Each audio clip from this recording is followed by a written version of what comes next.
Dito sa may Sky Zone sa Porta Vaga, maraming stalls na pwedeng pagkainan.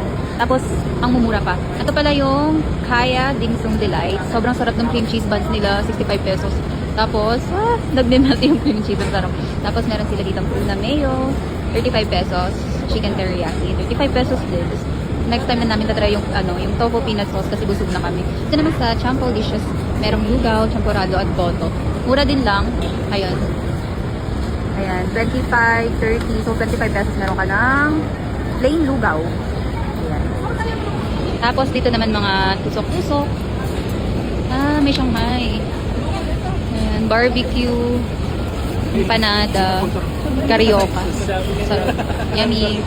Tapos, dito, merong authentic abramiki. Ayan. Hindi ko pa na-try dito. Meron pa dun. May pagkainan din sila dito. Tapos, overlooking yung tignan natin paano makikita dito sa kanilang Sky Zone daw. Let's see. Ayun. Kita ang SM. Nandun yung SM.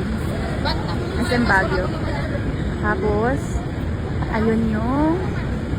ayun yung aircon ng Baguio.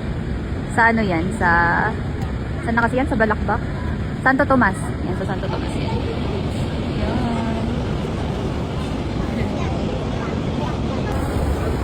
Tapos marami pa ditong mga pwedeng kainan din. May mga drink.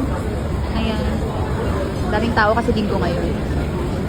There you go. Sa Lumeno meron dito. Mga puto-puto. Puto.